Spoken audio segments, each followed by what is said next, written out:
Welcome, everyone. Today, we're continuing with David Wilcock, who is here to tell us all about what is to come as we embrace the whole 2012 transformation. David, welcome to Revelations. Well, thank you, William. It's a real pleasure. I'm enjoying our conversation immensely. Me too, very, very much. David, let's get to the core of where you seem to be living now and where I think your work is taking you into this idea of how do we activate the light body? Are we in the process of ascension? What can we do to accelerate that ascension? And isn't it okay that we all become great masters and yogis? That's a wonderful question. I start by pointing people not to the Shroud of Turin story, which some people have tried to debunk, but to the records from India and Tibet, wherein we have 160,000 written, documented cases of people dematerializing their bodies at the time of their choosing, which you could kind of say is death, but in a way all they're doing is they chant mantras and they go into the state of consciousness, and in some of these, there's 3 different types of cases of what can happen. And I'll go from the least intense to the most intense. And okay. I know you know about this already, but I'm telling this for the benefit of the viewers. Yeah, please. The least intense case is where somebody comes to a point of natural death. Again, it's conscious. They chant at the end the mantras. Then their body just kind of stops working. The instructions that have been given from time immemorial, because this is a long-honored process in Tibet and China and India, is that you wrap the body and you don't disturb it for 7 days. Now, what happens is, during those 7 days, sometimes through the wrappings, people have seen the body. First of all, the age appears to regress. The skin gets pinkish, and the lines on the face seem to have vanished. It almost is like there's a reversal in time that's taking place. But here's the crazy part. The body actually begins shrinking and shrinking and shrinking and shrinking, and it actually shrinks down to such an extent that what you're left with is a roughly human-shaped piece of charred ash that's only about maybe 5 or 6 inches tall. During the time that this is happening, there are all sorts of anomalous experiences that people report in and around the area, including smelling incense, hearing angelic-sounding music, and most interestingly, based on what we're discussing here, William, they see rainbows. They see rainbows in the room. They see rainbows over the hut wherever it's happening. They see rainbows in the sky, and it's not just a little bit, it's like a great profusion of this. So the actual term in Tibetan is Jalus, spelled J-A-L-U-S, which literally translates as rainbow body. That's the practice. So they are literally transforming themselves into light, which then appears as rainbows, sacred smells, and sacred sounds. So that's the first type. Now the second type is pretty much the same. The person chants mantras, they stop breathing, you wrap up their bod for 7 days, the body shrinks down, except in this case, they may not leave anything of themselves behind at all. Sometimes they leave behind hair and fingernails. Sometimes they've also left behind the septum from the nose, but again, this is done deliberately so that they can give their devotees something to remember them by as sort of like a keepsake. Also, I should report that in both of these 2 cases, number 1 and number 2, these people will appear in dreams, and in some cases full materialization in what you would call a light body form after the time of their alleged death. Then, topic area number 3, the final one of the 3 here, is where people reach the end of their lives, they chant the mantras, they do everything they're supposed to do, and in this case, there's a spontaneous light body activation. They literally burst in light right in front of your eyes, and whoop, they're gone.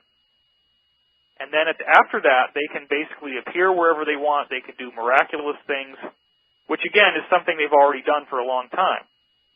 But this is something that is extensively described in books by Namkhai Norbu, who describes the Dzogchen Buddhism, which is basically Tibetan Buddhism spelled D-Z-O-G-C-H-E-N.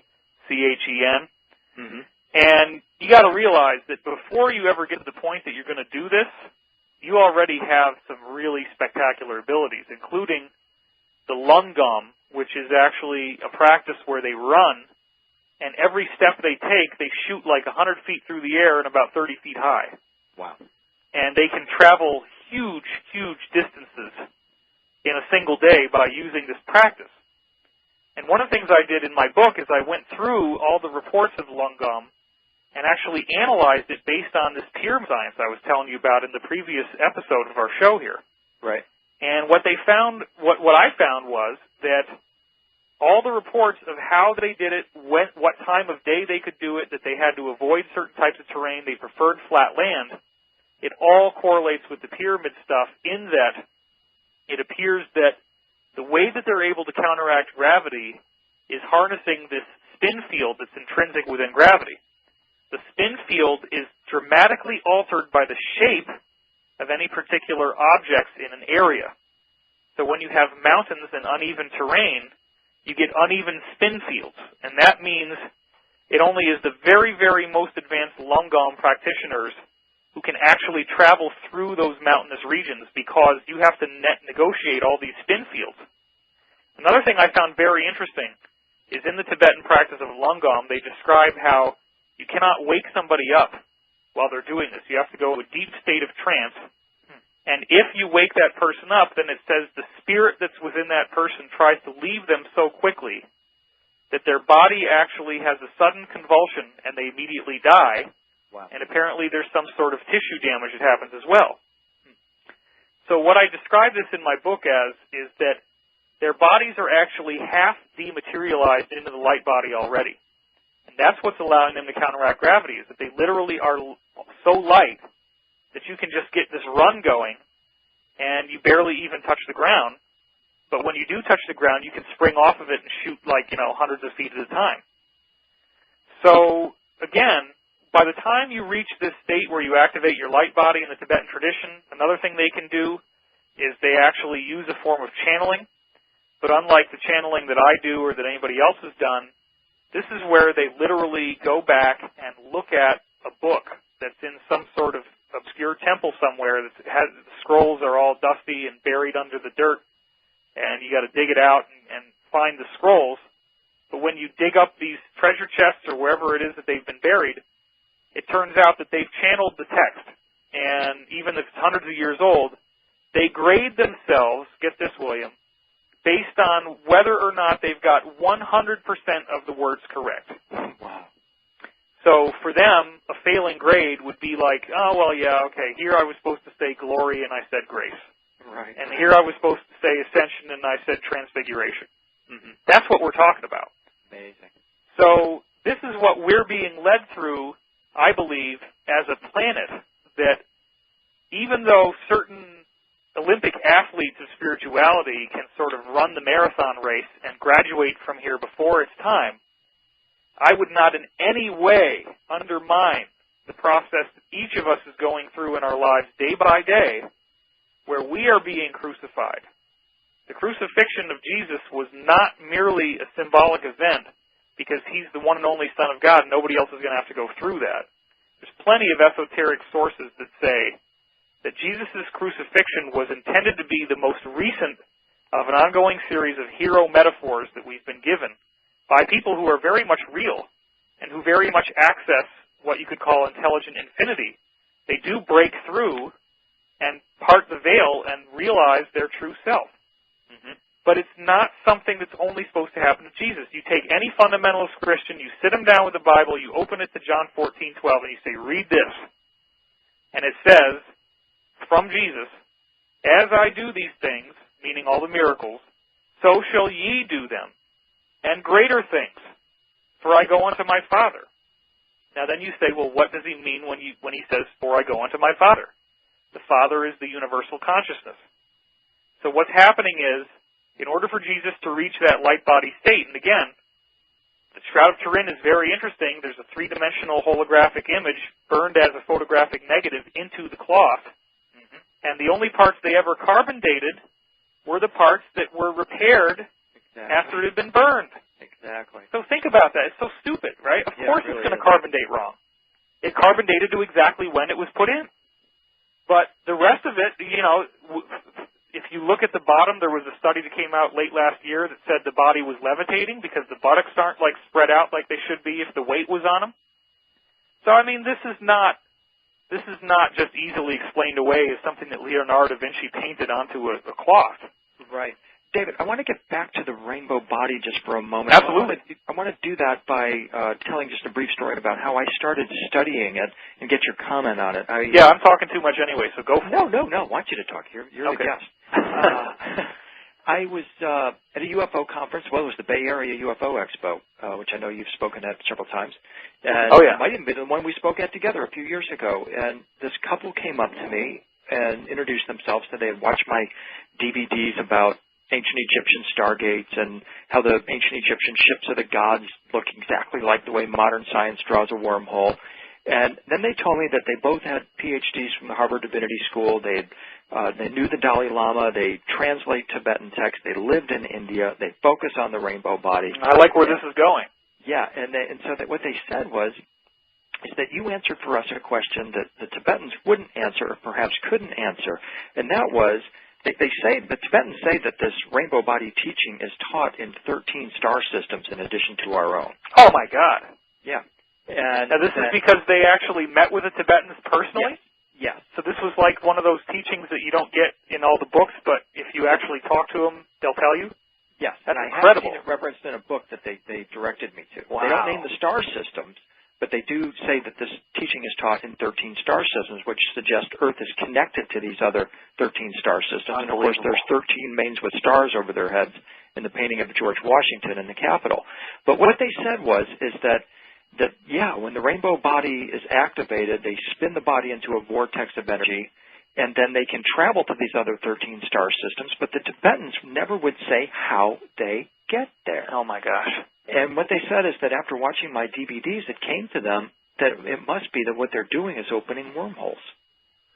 Well, your work has been so amazing. You've been consistent for so many years. I remember even back in the 90s, people drop in your name, and I'm like, okay, But, I mean, over time, I'm like, William Henry, okay, I got it. And the Stargate principle is very much true. In fact, I am very blessed to have spoken with multiple insiders who have unimpeachably demonstrated credibility, including showing me documents and photographs that they should not have that would have gotten them in a lot of trouble. And, I mean, your jaw hits the floor when you see some of the stuff I've seen. And these guys have showed me clear and ongoing witness testimonies in which I collect this stuff, I keep it to myself, I don't publicize a lot of what I know, so that if somebody new comes along and they start telling me the same stuff that everybody else is telling me, then either there's a ridiculous conspiracy to defraud me, or they're talking about something that's real. Right. And I actually found out just recently from one of these insiders, who's very credible, that there is an ancient Stargate that is located in southeast Iraq. It does look like what you see in the Stargate television show for the most part. It is actually a ring. It's about 20, 30 feet tall, and it has pillars that surround it, and it is literally sitting out there in the desert. But it's been surrounded by all these government buildings and installations, and they have very carefully tried to avoid it being used by anybody to get in here. But what I've heard from these insiders is that Stargate technology breaks down into two different types. There's an ancient type and a modern type. The ancient type does involve this wild and crazy wormhole ride. The modern type is an instantaneous, and you just go from one place to another. You hardly even feel anything. Right. It does appear that the ancient gates have been installed on this planet for a long, long time, but let's not forget, the principle that they're using doesn't require technology. It's only that the technology helps it along. Well, I'm so glad you said that, because we have to take a quick break, David, and when we come back, I want to ask you about that. Can human flesh go through these gates, or, as the ancients seem to be suggesting, the only way to go through these gates is in pure form, as a light being with a pure heart? But we'll take a break, David, and when we come back, let's talk about that. All right, this is Revelations. We'll be right back. Have you heard Egypt calling? Now is the time to answer. William Henry has places available for Stargate Egypt 5, his Ultimate Egypt Tour, January 18th to the 30th, 2011. Join a small group on the journey of a lifetime, carefully designed and led by William to focus on ancient Egypt's extraordinary Stargate symbolism and enlightening metaphysics. Enjoy private time in the Great Pyramid and between the paws of the Sphinx. Sail the Nile, experience timeless landscapes, come face to face with the past, and maybe aspects of yourself long forgotten. William Henry's Stargate Egypt tours are affordable 5-star tours and are operated by Abercrombie & Kent, the world's foremost luxury travel company. Discover ancient Egypt. Discover yourself. Both are greater than you ever imagined. For information, visit williamhenry.net.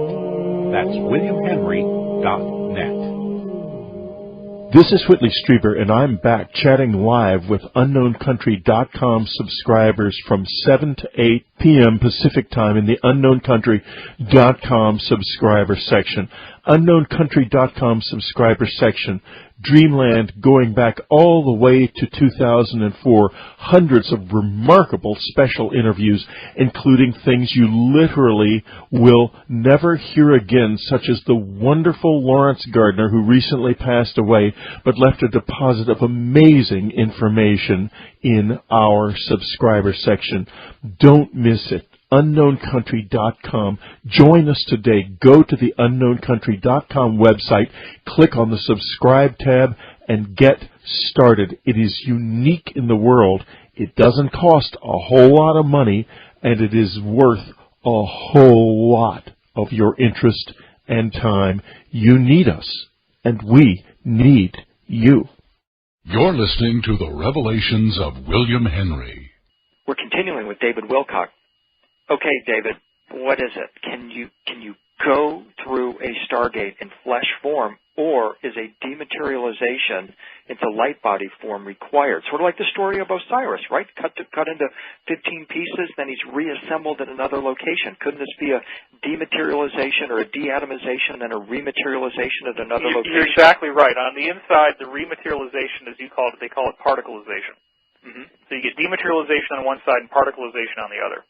Okay. It absolutely is the case. Your body is a projection of what you could call spirit. And technically, in the Black Ops projects, they often call it the transient, which is a really silly name because transient means something that's meaningless and unimportant. Yeah. But that kind of shows their attitude. Interesting.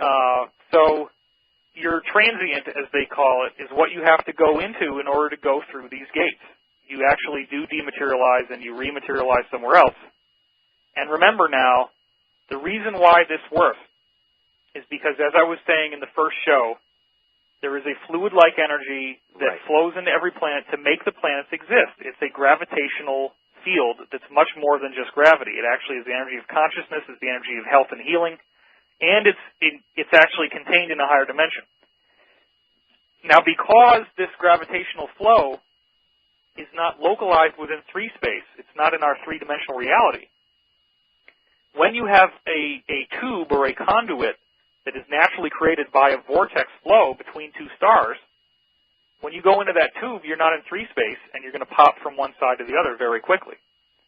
So like if you see the movie Contact, there's a series of stopover points that Jodie Foster's character, Ellie, goes through as she goes to the final destination. And again, I'm working on this film Convergence with the guy that wrote the script with Carl Sagan, sat with him for 2 years. And he doesn't know anything. He actually was never clued in on the real secrets that were being disclosed in the movie. Incredible. Which is astonishing. I mean, I've asked him so many times. But he does know that Carl Sagan was adamant that this movie represented our future. And a future that we can grab if we're ready for it. And I think that it's going to pay. Carl Sagan was really, really intent on trying to find a scientific backing for what he was saying in his movie. And he did find that by looking at Einstein-Rosen bridges, which is basically what we call a wormhole from 2 black holes. So the fact is that we do have this Stargate technology now. It's all over the Earth, and it's all over the galaxy. It does appear that there are elders, or ancients as they've been called, who show up on a planet before human life would start to be there. They set up the game, they build the stargates so that people can come and go to help the planet along in its evolution. But the gate is also something like, as you said, you can't just walk in. Especially in the ancient systems where you're actually building pyramids or something like Stonehenge, and there is no actual technology like a ring. It's not just about going there and saying, okay, guys, beam me up. You have to understand the physics of how the Earth works, how the solar system works. I go into this extensively in my new book, where you have geometry in terms of where the pyramid has to be built. That's the global grid. But then there's other geometry inside the Earth, and it's all in rotation, and it's counter-rotating. So one of these rotational cycles is 388 days long, and it was discovered by two German scientists, Groznia Fossar and Franz Bludorf.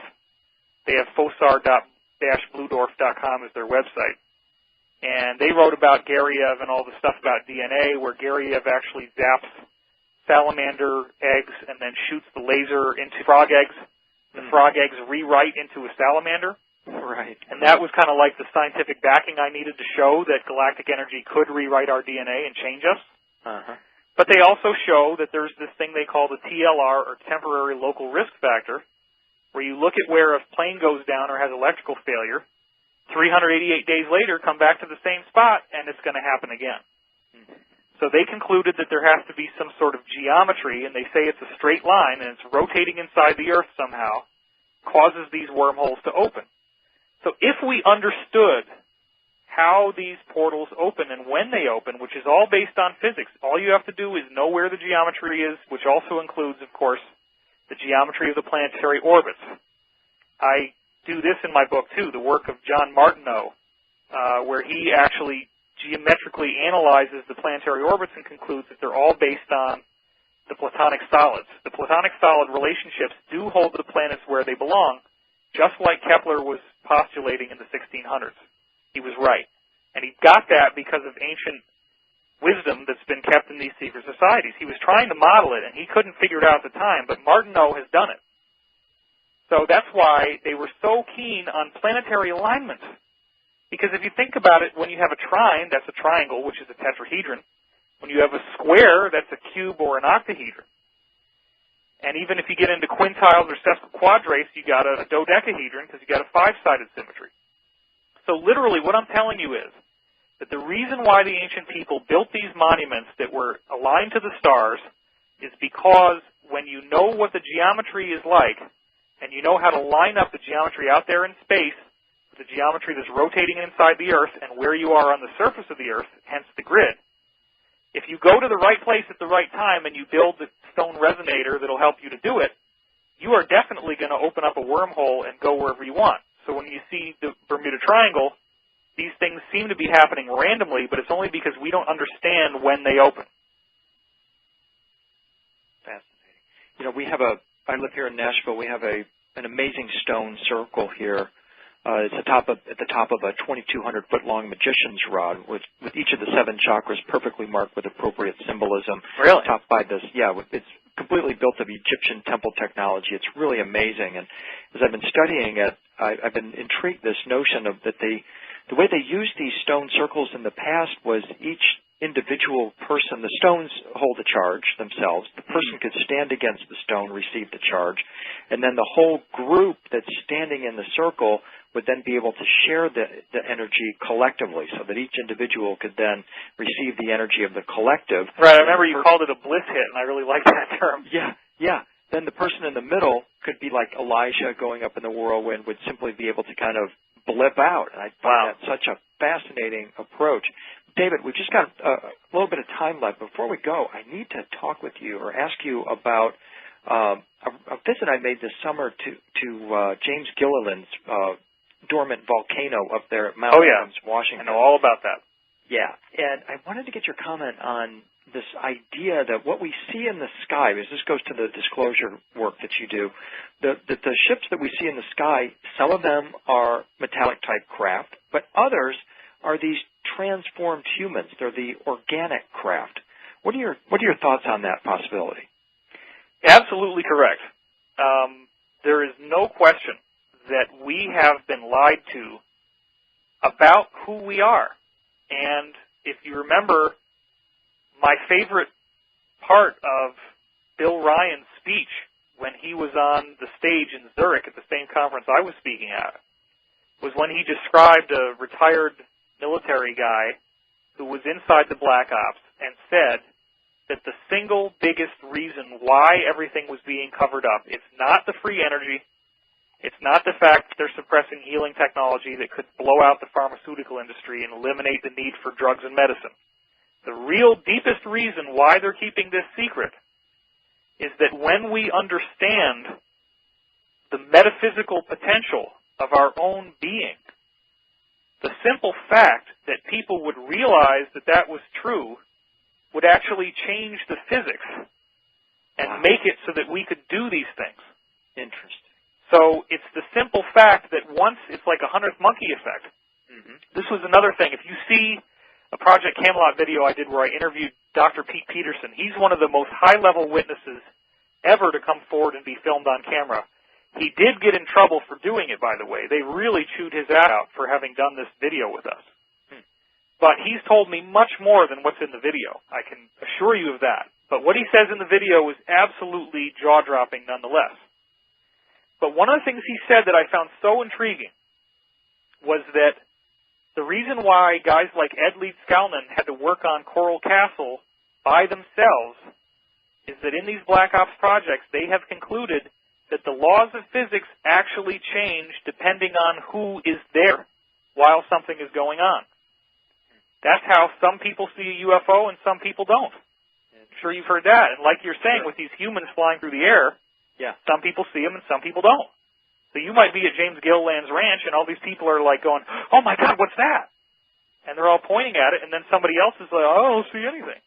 Right. You know, because the physics changes. And so Leeds-Skalnin could levitate the blocks when he was by himself, but if you have a skeptic, well, I don't believe that, then it's not going to levitate. Because the universe says, oh, you're right, it doesn't work. I'm sorry, my bad. Here, it's not going to work. The universe basically responds to our intention. So if you don't believe something is going to work, then it won't. But, again, the laws of physics would change if they told us what we can really do, and people would be able to start doing it, and at that point they have completely lost control of the planet. Exactly. Because until then, the average person is listening to this or hearing some of this, and it happens in my presentations, and I always make the joke about the two caterpillars looking up at the butterfly saying to each other, you'll never get me up in one of those. That's where we're at. We don't believe. We don't have images. We're not shown that this is what's intrinsic within us, latent within us, waiting to come out. In fact, that may be the only way we leave this matrix, this planet. I absolutely feel that's true. It's about belief. When you read, I was really fascinated when I was a kid with a lot of things. One of them was telekinesis, and I was straining myself to try to find a book that could tell me how to levitate things with my mind. Mm-hmm. And although I never got it to work, except for rotating a little paper windmill on top of a needle, the books would consistently say, the only thing that's stopping you from doing this is whether you really believe you can. And so if you're raised in a culture like in Tibet, where you're told about this stuff, where you see people doing it, it comes very naturally. If you go into these spoon-bending seminars people do, sure, everybody starts being able to bend spoons. Why? Right. Because you're seeing it happen all around you. Then your mind is like, oh, yeah, well, I can do this. Everybody else is doing it. I don't want to be left out. And all of a sudden you can, because the laws of physics change based on who's there and what they think. So the thoughts that we want to cultivate here are thoughts of love, thoughts of forgiveness, thoughts of acceptance of others despite our differences, apparent differences, because that's really what this whole ascension and transfiguration game is about. It is about not reincarnating as a human again. Every time you reincarnate as a human, you're working through the karma process, which involves learning through pain, suffering, and misery. You can't get around that. If you have negative thoughts about somebody, you cut yourself, or you stub your toe, or you bang your head against the ceiling. Ah, Jesus! You know? Well, yes, it is Jesus. It's the higher self that the Christ represents. Right. And it's giving you a message. These things don't happen randomly. You don't have a random accident. You don't have a random bad luck. Everything is being guided by higher beings that work extensively behind the scenes to lead us through experiences. We can get cynical and nasty and think that they don't exist. Doesn't change one iota the fact that we're all living in this grand illusion where the thoughts and actions that we create are returned back to us. That is how it will always work.